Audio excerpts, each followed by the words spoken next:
10월 보름이 훨씬 지났지요. 근데 문득 생각해 보니까 내가 10월 달이 지금 반절이 지났는데도 이 노래를 부르지 않았구나 이렇게 생각이 들었습니다. 무슨 노래인지 짐작하시죠?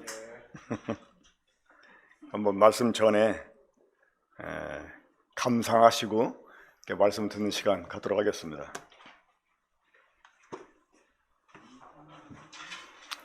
이런 노래는 창문 열고 밖에를 보면서 들어야 되는데,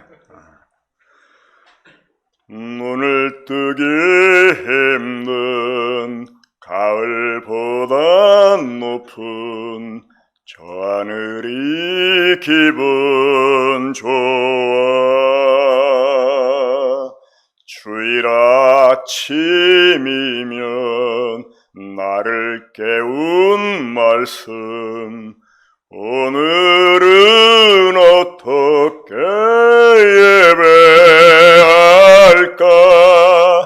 창밖에 앉은 바람 한 점에도 사랑은 가득한 것. 주님 만난 세상 더는 소원 없어. 바람은 죄가 될 테니까. 가끔 두려워져 지난밤 꿈처럼 사라질까 기도해. 매일 주님 보고 주의 손을 잡고 내 곁에 계신 주를 확인해. 창밖에 앉은 바람 한 점에도 은혜는 가득한 것. 주님 만난 세상 더는 소원 없어. 바람은 죄가 될 테니까.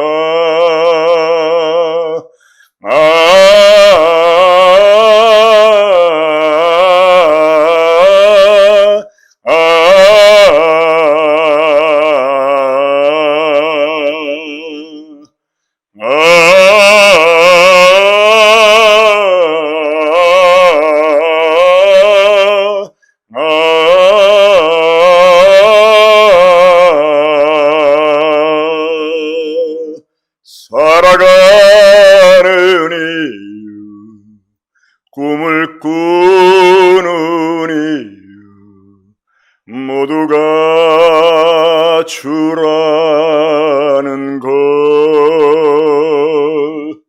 주와 동행하며 세상 사는 동안 더 좋은 것은 없을 거야. 10월의 어느 멋진 날에 10월의 어느 멋진 날에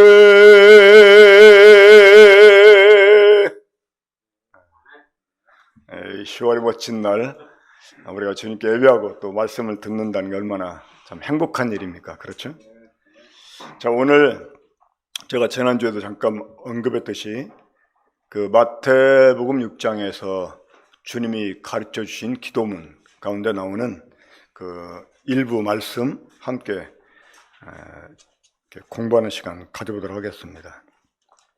그 일전에 주님 가르쳐 주신 기도문에 대해서 함께 말씀을 나눌 때 잠깐 언급하고 넘어간 일이 있는데, 그때는 이제 나눠야 될 말씀이 많았기 때문에 이 구절을 대충 보고 지나간 것이 좀 아쉬웠었습니다. 특별히 이 구절은 우리가 실제 생활 가운데서 어쩌면 가장 많이 기도하는 그런 내용이 아닐까 이렇게 생각을 했습니다. 그래서 이 말씀을 좀 구체적으로 함께 나눴으면 하는 마음이 있어서 오늘 이 말씀 함께 공부해 볼까 합니다. 우리 마태복음 6장 13절 일부만 읽겠습니다. 마태복음 6장 13절 함께 찾아서 읽어볼까요? 마태복음 6장 13절입니다. 함께 읽겠습니다. 시작. 우리를 시험에 들게 하지 마옵시고 다만 악에서 구하시옵소서. 네, 여기까지만 보겠습니다. 우리를 시험에 들게 하지 마옵시고 다만 악에서 구하시옵소서. 자, 우리 한국말로 번역된 대로만 이 구절을 읽으면 좀 의아한 생각이 들 수도 있습니다. 왜냐하면 우리 고린도전서 10장 13절 보겠습니다. 자, 고린도전서 10장 13절을 보면 구태 우리가 이런 기도를 할 필요가 있나 이렇게 생각이 들 수 있습니다. 자, 고린도전서 10장 13절 함께 읽어보죠. 거기도 시작. 사람이 감당할 시험밖에는 너에게 당한 것이 없나니 오직 하나님은 미쁘사 너희가 감당하지 못할 시험당함을 허락하지 아니하시고 시험당할 즈음에 또한 피할 길을 내사 너희로 능히 감당하게 하시느니라.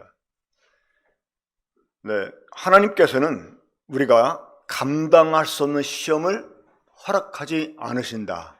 그리고 혹 우리가 연약해져서 시험에 들 뻔하면 하나님이 또한 피할 길을 내셔가지고 능히 감당하게 하신다 이렇게 말씀하고 있습니다. 그렇죠?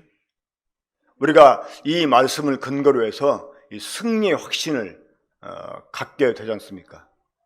그런데 아까 우리가 읽었던 그 마태복음 6장 13절에서 우리를 시험에 들게 하지 마옵시고 이런 기도가 사실 뭐 생각할 수 없는 기도 아니겠습니까? 우리가 감당할 시험만 허락하시고 또 우리가 그걸 감당하지 못해가지고 시험을 당할 것 같으면 또 피할 길을 내가지고 능히 감당하게 하시는데 아니 시험을 가지 말아달라고 기도한다는 게 말이 될까요? 그렇지 않아요. 이것을 한국말로 번역된 대로 읽으면 그러한 의아함을 가질 수가 있다고 하는 것입니다. 그런데 영어 번역을 보면 이해할 수 있게 됩니다. 영어 번역. 제가 킹제임스 역을 한번 읽어드리겠습니다. 발음이 혹시 좀 속된 말로 구려도 이해해 주세요. And lead us not into temptation. 그러니까 lead us not into temptation. 그러니까 유혹 가운데로 우리를 이끌지 말아달라는 거예요. 이건 또 무슨 말씀입니까? 우리를 유혹 가운데로 인도에 가지 말아달라는 거예요. 자, 이 기도의 의미를 이제 알려면 뭐 지난주에 잠깐 지난번에 잠깐 이 부분 설명해 드렸었어요. 참 이것은 굉장히 심각한 문제가 되는 그런 내용입니다. 왜냐하면 하나님은 우리가 감당할 수 없는 시험을 결코 허락하는 분이 아니고 또 시험 당할 쯤이면 피할 길을 내가지고 능히 감당하게 하시는 분이신데 그런 하나님이 우리를 시험 가운데로 인도해 가신다? 이끌어 가신다? 그런데 하나님이 그렇게 하실 때가 있다는 것입니다. 중요한 것은. 그때가 언제일까요? 이렇게 하나님이 피할 길을 주심에도 불구하고 그 길을 따르지 않고 계속 욕심을 포기치 않게 되면 하나님이 그 사람이 시험에 들도록 내버려 두십니다. 로마서 1장 18절 이유를 보면 이 사람들이 하나님께 이제 범죄하고 떠나서 이 거짓 것으로 진리를 맞바꿔 버립니다. 그러니까 썩어지지 않는 하나님의 영광을 썩어질 사람과 금수와 버리 정상의 우상으로 바꿔가지고 이들이 우상을 하나님보다 더 숭배하게 됩니다. 그러한 사람들의 죄에 대해서 하나님이 보응을 주시는데 사실은 그 보응이 지금 하나님이 그 사람을 시험 가운데로 이끌어들이는 것과 같은 맥락이다라고 생각할 수 있습니다. 자, 이 사람이 사람을 신으로 숭배한다고 해서 사람이 신이 되는 게 아닙니다. 그렇죠? 이 사람이 짐승을 신으로 숭배한다고 짐승이 신이 되는 게 아니에요. 그러면 신과 그 신을 섬기는 사람은 동격이 될 수 있습니까? 없습니까? 절대 없습니다. 그럼 우리가 사람을 신으로 숭배한다. 절대 그 사람 신이 될 수 없어요. 근데 내가 그 사람을 신으로 숭배하면 그 사람은 나와 또한 동격이 안 됩니다. 그럼 그 사람이 신이 될 수 없다. 반대로 내가 뭐가 되는 거예요? 내가 사람만치도 못한 존재가 되는 것입니다.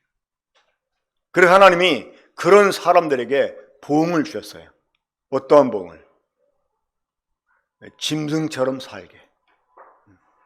짐승을 숭배한 사람들에게 보응을 주셨어요. 버러지같이 살게.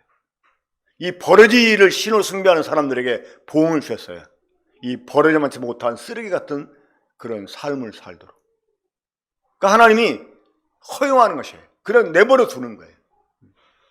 근데 이와 같은 것들이 믿지 않는 사람만 아니라 성도들에게도 해당될 수 있다는 것입니다. 분명 하나님은 우리가 감당할 수 없는 시험을 주시는 분이 아니십니다. 정말 그 피할 길을 주셔서 감당하게 하시는 그런 분이세요. 그런데 우리가 고집부리면,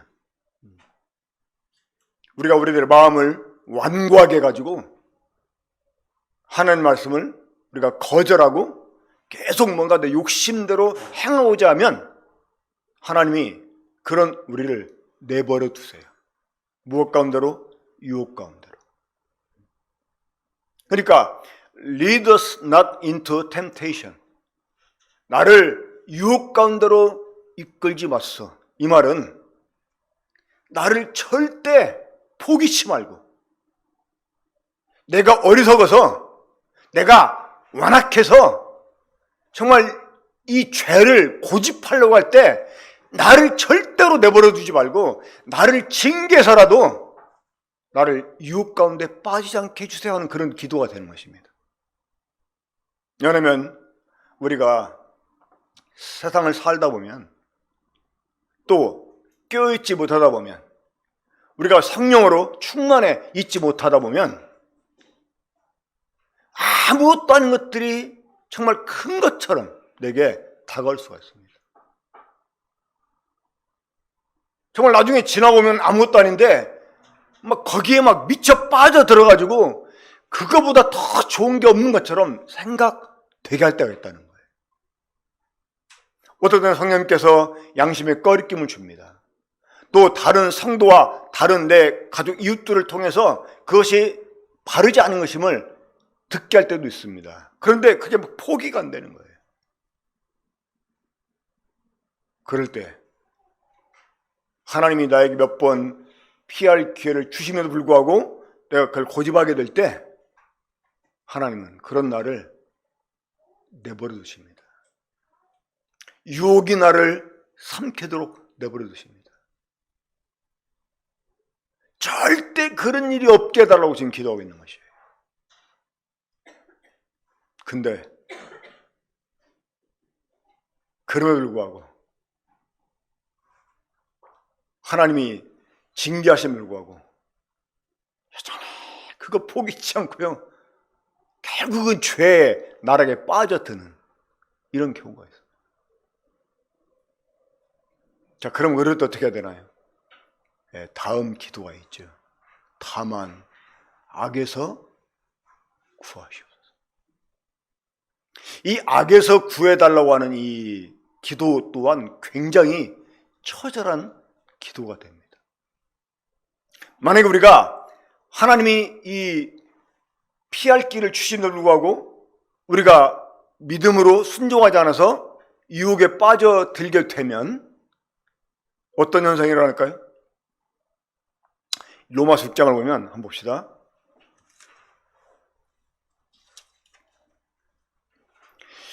우리가 복음을 잘못 이해해가지고 영적인 낙관주의에 빠지는 거 정말 조심해야 됩니다. 자, 로마서 6장 16절 보겠습니다.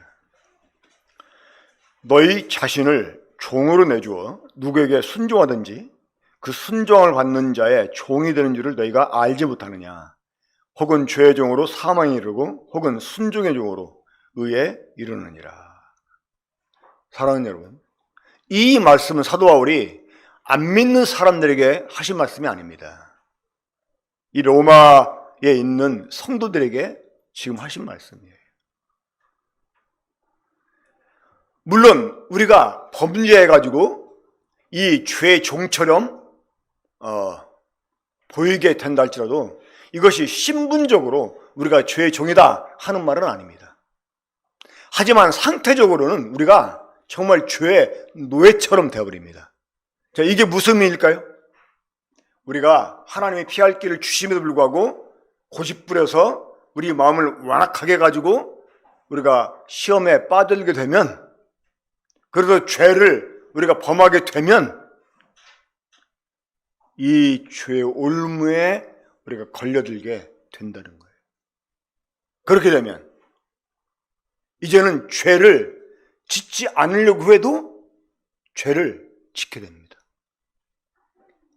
분명히 구원받은 성도임에도 불구하고, 죄를 이기는 능력이 주어진 성도임에도 불구하고 이 죄를 이겨낼 수 없는 거예요. 정말 하나님이 맨 처음에 우리를 구원해 주실 때처럼 역사하지 않으면 우리가 그 죄를 벗어날 수 없다는 것입니다. 죄는 우리를 더 이상 주장할 수 없어요. 그런데 내 스스로가 나를 죄에게 들여버리면 그 죄가 나를 삼키게 되고 이제는 죄가 나를 다시 지배하게 됩니다. 그러니까 신분적으로는 죄인 아닌데 죄인처럼 살게 됩니다. 그러니까 이런 경우를 이 구약에서 하나님은 이렇게 표현하십니다. 너희가 값없이 팔렸은즉 값없이 속량되리라. 자, 이게 무슨 말일까요?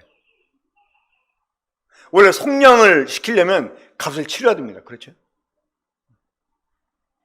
근데 이제 값없이 속량되리라 이렇게 말했는데, 그 이전에 그들이 너희가 값없이 팔렸은즉, 이 값없이 팔렸다는 말은 무슨 의미일까요? 내 스스로가 나를 죄에게 넘겨줬다는 말이에요. 내 스스로가 유혹 가운데 나를 그냥 내버려 둔 거예요. 그렇게 되면 이 죄의 올무에 걸려가지고 그때부터는 죄에게서 벗어나려고 해도 벗어나지질 않아요. 그럴 때 뭐가 필요할까요? 그래서 다만 악에서 구하시옵소서, 이런 기도를 하게 하신 거죠. 우리가 시험에 빠지지 않으면 좋겠죠. 자, 그런데 어리석게도 빠질 수도 있다는 거예요. 그래가지고 그게 또한 습관이 돼가지고 이 죄에서 벗어나려고 해도 벗어나지지 않는 거예요.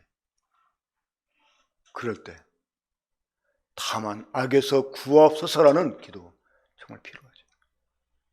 자, 그러면 우리가 이제 한 가지 기억해야 될 게 있는데, 그게 뭐냐면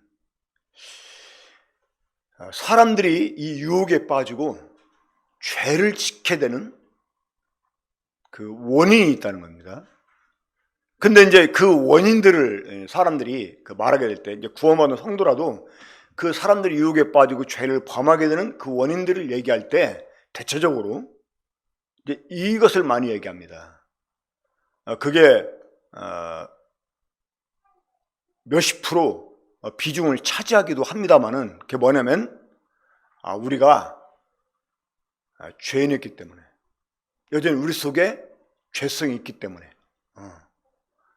우리가 유혹을 완전히 물리칠 수 없고 종종 거기에 빠지게 되기도 한다, 이렇게 말을 합니다. 물론 틀린 말이 아닙니다. 하지만 여러분, 유혹은 인간이 범죄하기 전부터 있었어요. 그렇죠? 사람에게 유혹에 빠질 수 있는 가능성은 인간이 범죄하기 전에, 사람 속에 죄가 들어오기 전부터 있었다고 하는 것입니다. 그렇죠? 자, 아담과 하와가 이 사단의 게임에 빠져가지고 죄를 범했을 때, 그때는 이 사람 속에 죄가 있었어요, 없었어요? 없었잖아요. 그러니까 죄가 없었음에도 불구하고 유혹에 빠져들 가능성이 우리에게 항상 있다고 하는 거. 자, 그럼 그게 무엇일까요? 바로 욕심입니다. 그런데 제가 말하는 욕심은 이 악한 의미에서 욕심이 아닙니다. 이건 기본적인 욕구를 말하는 것입니다. 우리 사람 속에는 하나님이 본능적으로 기본 욕구를 주셨어요. 자, 만약 우리가 음식을 먹지 못했을 때 이 식욕을 느끼지 못한다, 이건 사실 문제가 있는 거예요. 그렇죠? 식욕이 있으니까 막 내가 밥을 먹으려고 하는 거죠. 어떤 욕구가 없다면 우리 아무것도 못해요. 그러니까 하나님께서는 우리 사람들에게 이 기본적인 욕구를 주셨다고 하는 거예요. 그러니까 사람 속에는 근본적으로 욕심이 있어요. 나쁜 의미가 아니라 욕심이 있어요. 욕심 없으면 사람 못 살아요. 그런데 문제는 이 기본 본능에서 올라오는 욕구를 남용하는 것입니다. 남용은 무엇입니까? 남용은 막 좋다고, 옛날에 무슨 약 같은 거 이렇게 광고할 때 보면 거기 항상 다른 말이 있습니다. 약 모르고 오용 말고 약 좋다고 남용 말자. 그러니까 이 남용이라고 하는 것은 뭐 좋다고 막 그냥 뭐 절제 없이 막 그냥 이렇게 사용하는 거, 이게 남용이고, 오용은 그냥 모르고 사용하는 거죠. 그러니까 우리 사람 속에는 정말 기본 욕구가 있어요. 그 기본 욕구 때문에 우리가 무언가를 행동하게 됩니다. 그런데 유혹은 그 욕심을 남용하도록, 욕심을 오용하도록 자극하는 것입니다. 그리고 이 인간 속에 죄가 들어오기 전에도 사람이 죄의 유혹을 받을 수 있게 되는 아마 첫 번째 원인이 이것이라고 생각을 하는데, 뭐냐면 유혹하는 자가 있다는 것입니다. 유혹하는 자. 이 유혹하는 자 마귀는 에덴 동산에서뿐만 아니라 지금도 여전히 안 믿는 사람 속에서 역사하고 있고, 믿는 사람에게도 역사하고 있습니다. 자, 이 마귀는 쉬질 않아요. 그는 쉬지 않고 여전히 계속 돌아다닙니다. 한번 우리 베드로전서 5장 8절 보겠습니다. 베드로전서 5장 8절.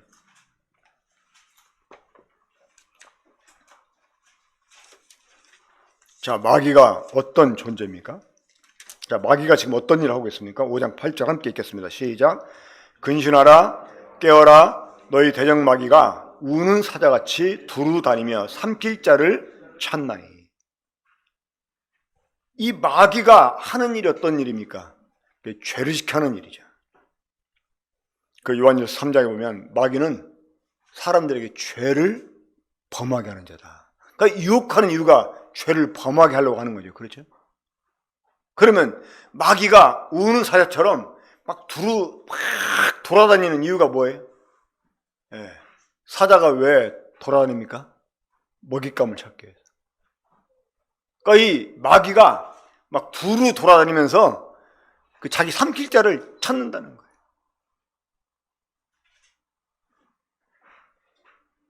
그래서 마귀는 아, 저 사람이 지금 뭔가 유혹에 노출되어 있는 것 같다. 그럴 때 딱 찾아가서 유혹을 합니다. 자, 이 마귀가 유혹해서 느끼는 어떤 그 욕구하고요, 그냥 기본적으로 내 속에서 올라오는 욕구하고 차이점이 뭔지 아십니까?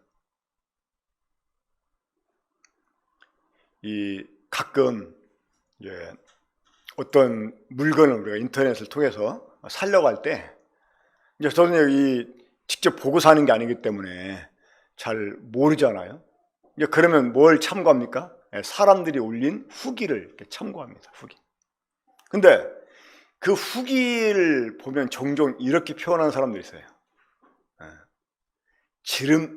지름신이 임했다. 무슨 말인가 됩니까? 지름신이 임했다는 거예요. 그러니까 질렀다는 거니, 막 무조건 막 사고 싶어 막 질렀다는 거예요. 그 지름신이 임해가지고 무조건 사고 봤다, 뭐 이런 식으로. 근데 써보니까 좋더라, 뭐 이런 그 후기들 있어요. 자, 우리가 기본적으로 느끼는 욕구. 이거 하면 좋을까? 이게 있으면 좋을까? 이거 한번 해볼까? 이런 생각이 들 수 있어요. 그리고 때로는 하고 싶다, 이런 생각이 들 수도 있어요. 근데 이 마귀가 유혹한다. 그러면요, 갑자기 헷가닥해질 때가 있어요. 막 무지무지하게 막 좋게 막 여기지고 계속 거기에 마음이 뺏겨지면서 뭔가 막 그것만 있으면 막 정말 행복할 것처럼 이렇게 생각이 들게 만듭니다. 자, 화가 마귀의 유혹을 받고 그 나무를 보았을 때 어떤 현상이 일어났어요? 먹음직스럽고 보암직스럽고 막 지혜롭게 하는 거 탐스럽게 보여요. 다시 말해서 눈이 횟가닥 돌아가게 한다는 거예요. 그러니까 이 기본 욕구가 우리들에서 생겨나는 거하고 이 마귀가 딱 유혹하는 거하고 느낌이 달라, 느낌이. 무슨 말인지 이해가 되시죠? 경험해봤으니까. 그러니까 이 마귀가 두루 다니면서 우리가 뭔가 계속 어떤 한쪽에 신경을 막 쓰고 있음을 볼 때요, 그게 이제 노출되어 있는 거지. 그러면 딱 와서 마귀가 그걸 건듭니다. 건드려요.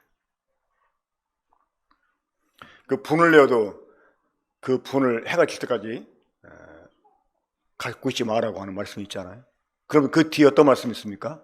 마귀를 틈을 타지 못하게 하라. 그래서 우리가 불의한 일을 보면 분을 낼 수 있어요. 근데 그 분을 우리가 오래 갖고 있다 보면 어떤 일이 생겨납니까? 때마침 그 주변을 지나가던 마귀가 얘 봐? 얘 지금 몇 시간째 계속 이러고 있네?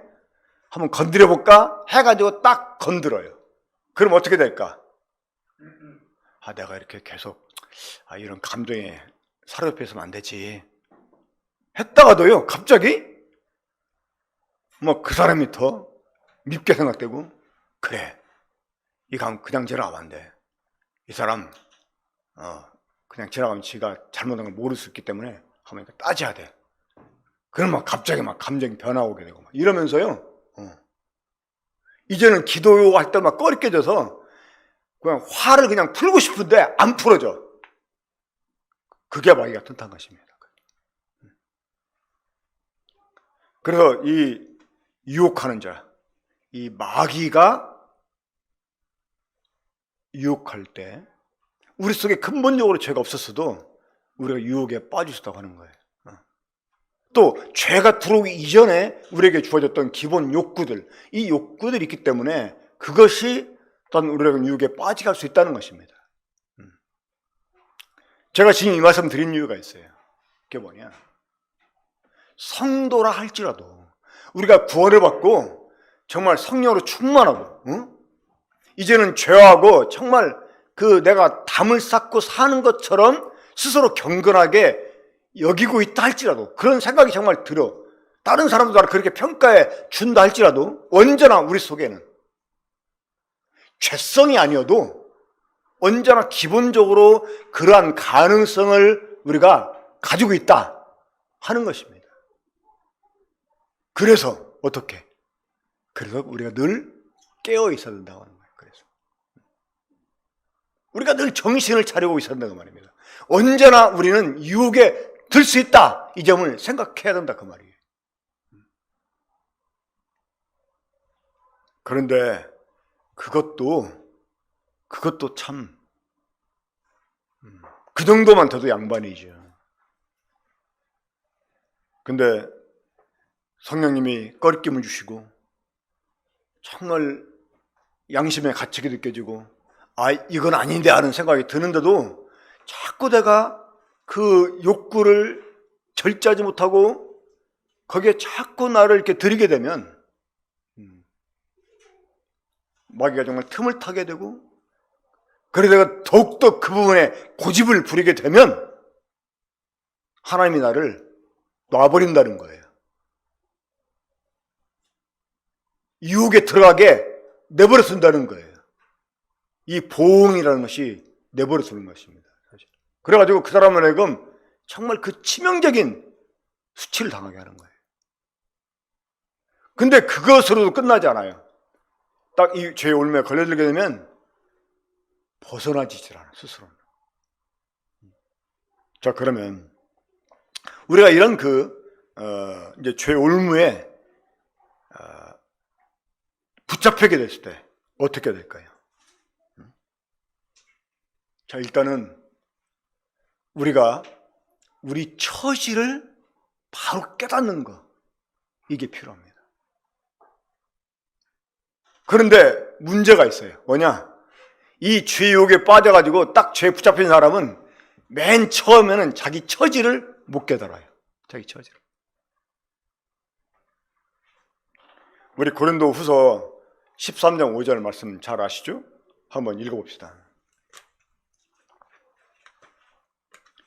굉장히 심각한, 이 성도들에게 있어서 아주 최악의 경우라고 말할 수가 있는데, 고린도후서 13장 5절. 너희는 믿음 안에 있는가 너희 자신을 시험하고 너희 자신을 확증하라. 예수 그리스도께서 너희 안에 계신 줄을 너희가 스스로 알지 못하느냐? 그렇지 않으면 너희는 버림받은 자니라. 자, 버림받은 자.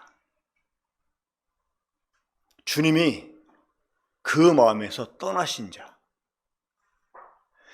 이스라엘이, 유다가 멸망을 당할 때, 그 멸망 당하기 직전에 일어난 현상이 있어요. 뭐냐? 하나님이 성전에서 떠나가신 거예요. 하나님 영광이 성전에서 떠나간 거예요. 하나님이 성도들의 마음에서 떠나가시는 거예요. 그런데도 심각한 문제가 있어요. 뭐냐? 모른다는 거예요. 감지하지 못한다는 거예요. 여전히 이스라엘은 하나님이 자기과 함께 하신다고 생각을 했어요. 이 유다인들은 바벨론을 침공해 들어도 하나님이 자기들을 보호해 주실 거라고 확신했어요. 하나님이 이미 떠나버렸는데. 자, 이런 현상 우리 라오디게아 교회에서 볼 수 있습니다. 그렇죠? 요한계시록 3장입니다. 요한계시록 3장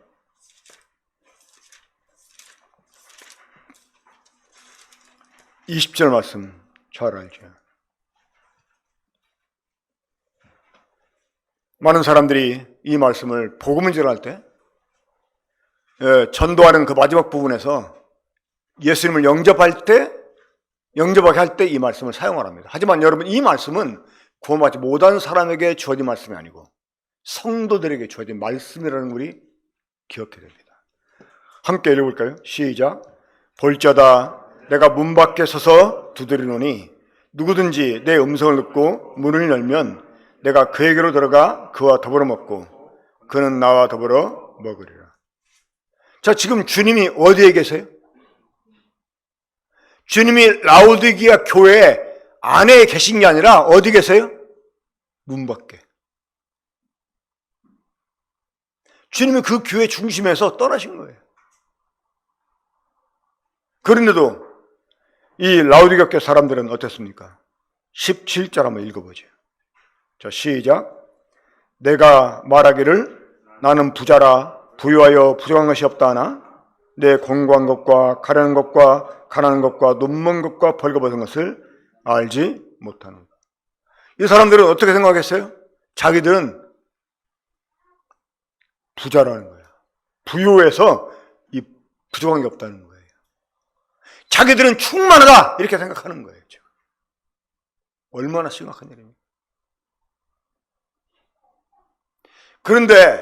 그런데 참 감사한 것은 우리가 완악하게 주님 앞에서 막 고집을 부려가지고 하나님이 그렇게 말리는데도 우리가 유혹의 날을 그냥 내맡겼어.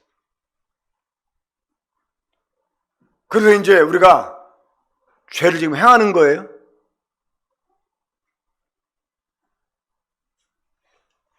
그 영적으로 보면 심각한 상태였는데 그게 잘 감지가 안 되는 거예요.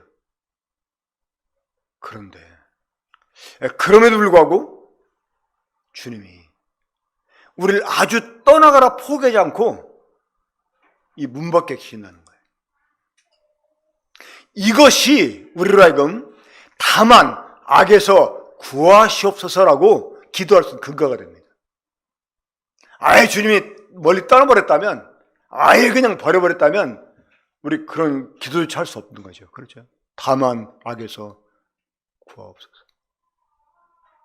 그래도 여전히 주님은 우리를 잠깐 떠나 계셨지만 우리를 포기치 않고 여전히 우리가 회개하기를 기다리고 계신다고 하는 것입니다. 자, 그러니까 주님이 내 마음에 계신다 혹은 안 계신다, 이거는 지금 우리가 예수님을 영접했다 안 했다, 이거 가지고 평가를 하는 게 아닙니다. 많은 사람들이 그래 나는 예수님 믿었으니까, 난 예수님 영접했으니까 예수님 내 안에 계시지, 너 그분은 나를 죽을 때까지 안 떠나, 이런 믿음을 가지고 사람들이 예수님이 여전히 자기 안에 계시다고 확신을 해요. 그게 바로 영적 낙관주의라고 하는 거예요. 지금 고린도서 13장 5절 말씀은 그런 유의 말씀이 아닙니다. 실제로 지금 예수 그리스도가 내 안에 살아 계신가 하는 것입니다. 그게 정말 느껴지다 그 말이에요. 에베소 3장 17절 보면 사도 바울이 에베소 교회를 위해서 이렇게 기도합니다. 믿음으로 말미암아 그리스도께서 너희 안에 계시게 하옵시고. 이게 무슨 기도예요? 아니, 성도들 안에 예수님 계시지 않나요? 아니, 이미 계시는데 무슨 새삼스럽게 믿음으로 말미암아 그리스도께서 너희 안에 계시게 하옵시고, 이런 기도가 왜 필요할까요? 우리가 예수 그리스도를 영접했다고 해서 물론 그분이 나를 구속의 날까지 결코 떠나가 버리지 아니하시죠. 하지만 실제 삶에서 주님과 나와의 관계 속에서 정말 내가 그 주님과 더불어 살아가고 그 주님과 함께 교제하면서 동행하고 정말 함께 사는 것처럼 사냐 그 말이에요. 이 고린도 교회는 그러지 않았잖아요. 정말 그렇지 않다면, 그런 느낌이 없다면 정말 주님이 내 안에 계신 것을 내가 애써서 교리를 생각해야지만 계신 것 같다, 그건 아니라는 거예요. 정말 여전히 그분이 내 안에서 나의 최고의 즐거움이 되고 그분이 정말 나의 살아가야 되는 이유가 되고 내가 꿈을 꾸는 이유가 되고 그분 때문에 여전히 즐겁고 애써서 생각을 해서가 아니라 자연스럽게 그리하냐 그 말이에요. 지금 그걸 도전하고 있는 것입니다. 너희가 믿음 안에 있는가 너희 자신을 시험하고 확정하라. 예수 그리스도께서 내 안에 계신 것을 너희가 스스로 알지 못하느냐? 여러분 안다고 생각하지 않아요? 그렇죠? 나 믿었으니까, 영접했으니까. 근데 이 말씀은 그런 뜻이 아니라는 거예요. 라오디게 사람들은 자기들이 영적으로 부유하고 부정이 없다고 생각했지만 주님은 그 교회 안에 계시지 않고 문 밖에 서 계셨어요. 자, 우리가 다만 악에서 구하옵소서라는 기도를 하기 위해서 이러한 내 영적 현주소를 바로 알아야 되는 것입니다. 우리 심각하게 한번 나 자신을 돌아봐야 돼요. 정말 내 안에 주님이 계신가? 내가 정말 믿음으로 살고 있는가? 이거 생각해 봐야 된다는 거예요. 그러한 영적인 자각이 시작될 때, 나는 지금 영적으로 심각하구나. 이걸 깨닫게 됩니다. 그러한 사람들이 그것이 오히려 내게 얼마나 큰 고통이었는지를 깨닫게 됩니다. 라오디게아 교회를 향해서 주님이 너희들이 너희 눈먼 것, 너희 벌거벗은 것, 너희 가난한 것을 알지 못한다. 이렇게 말했잖아요. 이 유혹에 빠져 있을 때는요, 그래서 이 죄에게 붙들려 있을 때 맨 처음에는 몰라요. 근데 영적인 사람은, 아무튼 그 안에 생명 사람은 나중에 그게 오래 못 갑니다. 자기 모순을 보면서 이건 아닌데 라고 자각이 들면서 뭔가 잘못했구나, 내가 저 하나님 앞에 문제가 있구나, 이거를 깨닫게 되면서 그 사람 속에서 이제 탄식이 일어나게 되고 정말 악에서 구해달라는 이런 기도를 하게 됩니다.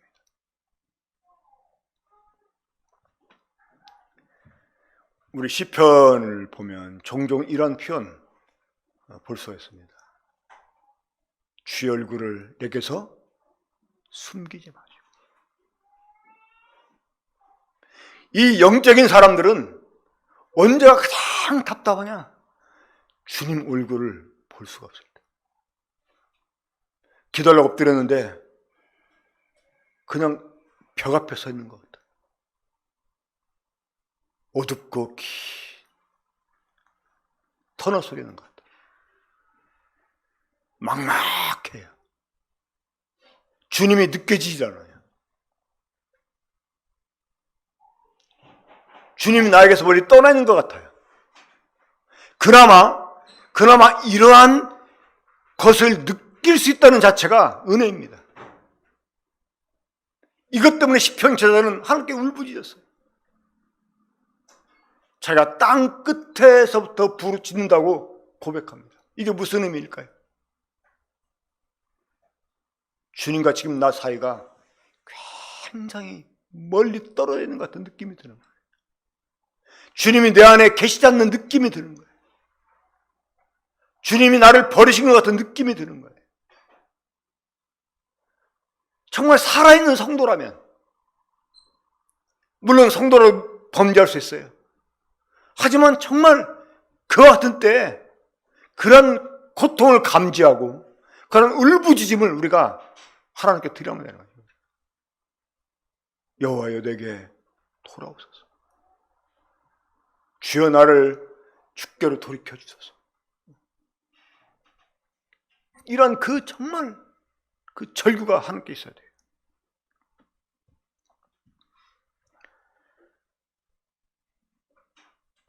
이런 것을 가리켜 소위 상한 심령이라고 표현합니다. 이 범죄하고 나서 그 죄 때문에 아파하고 뉘우치면서 하나님께 통회하는, 이게 상한 심령이에요. 이런 상한 심령 하나는 그 어떤 제사보다 귀하게 여기십니다. 만약에 상한 심령으로의 제사를 먼저 하나님께 드리지 않고 예배를 아무리 정말 막 풍성하고 화려하고 막 영광스럽게 드린다 할지라도 그거는 가정을 쓰는 것입니다. 그럼 우리는 하나님 앞에 나올 때 먼저 우리 자신의 영적인 모습을 돌아봐야 돼요.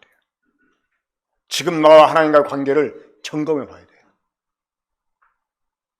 지금 내 안에 주님이 계신가? 내가 지금 믿음 안에 거하고 있는가? 이거를 생각하고 예배해야 돼요. 만약에 그렇지 않다면 정말 자백해야 됩니다. 하나님께 정말 통회를 해야 돼요. 우리 디모데 후서 2장 보겠습니다.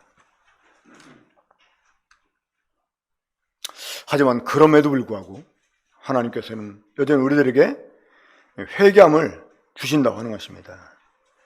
아까 라우디가 교회에 대한 우리 주님 모습을 통해서 우리 주님이 중심에서 밀려나셨지만 여전히 그래도 그들을 아주 떠나지 않고 문 밖에서 기다리고 계셨던 이 모습 보면서 하나님, 우리가 비록 시험에 빠져 이 악에게 우리가 사로잡혀 있게 돼 있을 때라도 주님은 우리를 포기치 않고 우리에게 회개함을 이렇게 주님이 주시기 원한다는 것입니다. 자, 디모데후서 2장 25절, 26절 보겠습니다. 함께 읽겠습니다. 시작. 거역하는 자를 온유함으로 훈계할지니 혹 하나님이 그들에게 회개함을 주사 진리를 알게 하실까 하며 그들로 깨어 마귀의 올무에서 벗어나 하나님께 사로잡힌 되어 그 뜻을 따르게 하실까 함이니라.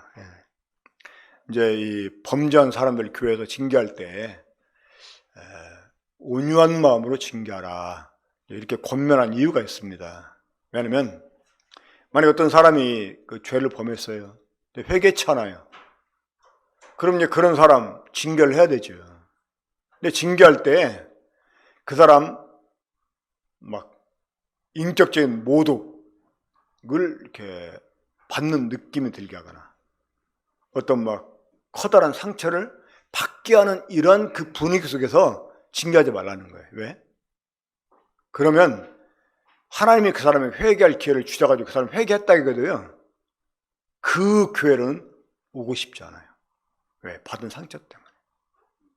그래서 온유하게 하라는 거예요. 온유하게. 정말 어쩔 수 없이 네가 이러니까 우리 너한테 그렇게 하고 싶지 않지만 주님이 그렇게 하라고 하니까 우리도 어쩔 수 없이 할 수밖에 없다. 해가지고 온유하게. 그래야지만 나중에 회개함을 하나님 주실 때 자기 잘못을 뉘우치고 다시 교회로 돌아오기 쉽다는 것입니다. 자, 지금 이 말씀이 이제 주가 아니고, 자, 중요한 것은 하나님께서 그러한 사람들에게 회개함을 주신다는 거예요. 회개함을. 이 회개라는 것은 돌이키는 거죠. 실제로 이건 자백만을 말하는 게 아닙니다. 회개는 행동입니다. 그 죄를 뉘우치고 벗어버리고 돌아서는 거예요. 자, 하나님이 회개함을 주실 때 그의 중심에서 상한 심령이 일어나게 됩니다. 자복이 일어나게 되고 정말 눈물의 고백이 있고 그리고 정말 이 죄를 막 혐오하는 이런 마음이 생겨나게 됩니다. 그래서 주님께서 이 마귀의 올무에서 벗어나게 하세요. 자, 아까 말씀드렸듯이 너희가 값 없이 팔렸은즉 값 없이 속량되리라. 이런 사람을 마귀의 올무에서 벗어나게 하기 위해서 하나님이 별도로 어떤 또다시 재물을 필요로 하지 않는다는 것입니다. 그냥 값없이 벗어나게 되는 거예요. 값없이. 그리고 정말 이 죄 올무에서 벗어나기를 하나님께 간구하고. 그러니까 저는 종종 마음이 공고할 때 이 시편을 자주 봅니다. 이 시편을 보면 정말 내 심정을 그대로 대변하는 이런 그 말씀들이 참 많아요. 시편 이 표현들은 얼마나 적나라합니까? 우리가 다른 사람 저주할 필요가 없어요. 시편에서 다 저주하고 있어요. 그러니까 내가 마음 상할 때 누구한테로부터 뭔가를 당했다 생각이 들면 막 그런 사람들 저주하는 마음이 생겨날 수 있잖아요. 그런데 시편에 보면 내가 저주 안 해도 다 저주가 돼 있어. 막 저희 자식이 막 거지가 되게 해달라고 그런 기도도 있고, 저의 밥상의 올무가 되게 해달라고 하는 그런 기도도 있고, 아주 막 정말 막 살벌한 그런, 이 시편 130편이면 물론 그 바벨론 포로로 잡혀가지고 하는 말이지만 이 끔찍한 표현도 있잖아요. 저희 자식을 바위에다가 메어치는 자가 있으면 좋겠다고. 어린애 발을 잡고 걔를 막 바위에다가 내동댕이 쳐 죽이는 거, 그런 표현이 시편에 있어요. 아주 막 끔찍할 정도로 무서운, 얼마나 이 악에 받쳤으면 그렇게 표현했겠어요. 그러니까 그런 표현들이 이미 있기 때문에 우리는 구태여 내가 저주할 필요 없어요. 아마 그래서 이 너희를 저주한 자를 축복하라, 이런 말씀이 있는 것 같아요. 나를 저주하는 자가 축복해도 그 사람이 축복을 받을 만한 자기 요건을 못 갖추면 구약에 이미 예언된, 이미 말씀된 이 경고된 그 저주들이 그 사람에게 임하게 됩니다. 그래서 저는 종종 마음이 어려울 때, 또 뭐 공부할 때, 뭐 어떤 때든지 시편을 종종 봅니다. 그러면 거기에는 뭐 환희가 넘치는 시도 있고, 막 탄식하는 이런 시도 있고, 절망 속에서 막 그냥 부르짖는 그런 시도 있고. 하나님께서 우리를 절대로 시험에 들게 하는 그런 분이 아니십니다. 근데 우리가 고집을 부릴 때, 자꾸 경고하는데도 우리가 그걸 포기치 않을 때, 하나님 우리를 내버려 둬서 유혹이 나를 이끌어가도록 그냥 하나님이 허용하신다는 것입니다. 그래서 그런 일이 없도록 지금 기도하고 있는 거예요. Lead us not into temptation. 그러니까 유혹이 나를 이끌지 못하게 해달라고. 나를 그쪽으로 절대 허용치 말아달라고. 그러니까 그래서 우리 종종 그런 기도 아마 여러분들 해보신 적 있을 거예요. 주님, 나를 막 징계하셔서라도, 나를 막 어디 막 그냥 쳐가지고 막 다치게 해서라도 절대 이 죄에 넘어지지 않게 해달라고. 여러분 기도해 본 적 있으시죠? 왜? 나도 나를 못 믿겠으니까. 나도 어리석어서 이 죄에게 빠질 가능성이 있으니까 그냥 절대 내 어리석음대로 날 내버려두지 말고 나를 그냥 한 대 쳐서라도 그냥 죄에 빠지지 않게 해달라고 그런 기도하잖아요. 그러니까 이 시험을 가지 마옵시고가 바로 그런 기도입니다. 그런데 그럼에도 불구하고 너무나 어리석은 나머지 우리가 또 빠져버려요. 이게 빠질 때는 내가 좋아서 빠진 것 같은데 아니었어요. 올무였어요. 저는 낚시하는 거 별로 안 좋아합니다. 낚시 이렇게 하다 보면 내가 고기를 낚는 게 아니라 내가 오히려 마귀한테 낚이는 것 같은 느낌이 들어요. 시간들을. 근데 이 낚시 좋아하는 분들은 참 좋아하잖아요. 저도 이제 낚시 좋아하는 분 몇 번 따라가고 낚시를 이렇게 해본 적이 있는데, 저는 이제 낚시하는 것보다 낚시해서 잡은 고기를 먹는 걸 더 좋아합니다. 근데 제가 낚시를 잘 못하니까 잡아놓은 거 먼저 그걸 가지고 요리를 하거든요. 그때 그 잡은 물고기를 딱 다루다 보면 혼잣말로 물고기한테 그런 말 하게 됩니다. 야, 너 고작 이것 좀 먹겠다고, 응? 너 죽을 줄 모르고 덥석 물었냐? 이러면서. 그러니까 유혹에 우리가 빠져드는 것은 내가 스스로 딱 좋아서 빠진 것 같지만 아니에요. 그건 마귀의 올무에 잡히는 것입니다. 그러니까 우리가 이 유혹에 빠져들지 말라는 이유가 거기에 있는 거예요. 이렇게 빠지게 되면 잘 벗어나지 못해요. 그럴 때는 어떻게 합니까? 정말 죽기 살기로 기도해야 돼요. 하나님께 통회하고 회개함을 주시도록, 뭐 어느 때입니까? 나를 빨리 벗어나게 해달라고. 근데 하나님이 종종 우리를 그냥 놔둘 때도 있어요. 너 한번 당해봐라 이렇게 하고. 근데 우리가 정말 하나님께 회개함으로 나아갈 때 그런 악에서 우리를 벗어나게 해주고 이 마귀의 올무에서 우리를 벗어나게 해 주신다고 하는 것입니다. 실제로 우리 그 세상을 살다 보면 이런 그 기도 할 때가 있잖아요, 종종. 왜냐면 우리가 여전히 연약함 속에 휩싸여 있기 때문에 이런 기도를 자주 안 하는 게 좋지만, 그렇죠? 근데 종종 해야 될 때도 있다는 것입니다. 그리고 꼭 어떤 때는 해야 됩니다. 근데 그게 필요한 사람들이 있는데 안 해요. 왜?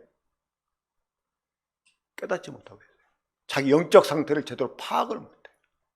우리가 그래서 그런 사람들을 위해서 주님, 저 사람이 지금 자기가 얼마나 그 주님 앞에 악한 죄인지를 깨닫게 해달라고, 자기가 지금 얼마나 영적으로 피폐한 상태인지 깨닫게 해달라고 해서 회개함을 주시라고, 그런 기도를 해야만 됩니다. 말씀 여기서 줄이고 함께 기도하고 모든 시간 마치도록 하겠습니다. 우리 사랑하시는 아버지 하나님, 주께서 우리를 구속해 주셨고 이제 모든 유혹을 이길 수 있는 그런 여건까지도 주셨는데, 참 그러함에도 불구하고 주는 때때로 저희가 어리석어서 참 죄를 고집할 때가 얼마나 많은지요. 아버지 하나님, 이럴 때 주님 마음이 얼마나 참 아프셨을지를 생각할 때 너무나 송구스럽고, 주님 참 그런 가운데서도 저희들을 포기치 않고 다시 회개함을 주시는 주님의 자비하심에 대해서 우리가 감사치 않을 수 없사옵나이다. 아버지 하나님, 우리를 시험 가운데로 결코 내버려 두지 마시옵소서. 혹 우리가 연약하여 죄에 빠졌을 때 계속 거기에 머물지 않게 해주시고 우리를 거기에서 헤어날 수 있게 해주셔서 우리를 이끌어 가시는 주의 의로운 길로 정말 탄탄하게 걸어갈 수 있는 그런 저희가 되게 주시기를 바랍니다. 무엇보다 우리 사랑하는 성도들, 영적으로 주님과 관계가 문제가 생겼을 때 정말 아파할 수 있게 해주시고 그것 때문에 아무것도 못할 수 있게 해주시고 정말 고통스러워 할 수 있게 주시기 원합니다. 그리고 주님 앞에 회개할 수 있는 그런 은혜를 베풀어 주시기를 바랍니다. 주신 말씀 감사드리며 우리 주 예수님의 이름으로 기도합니다.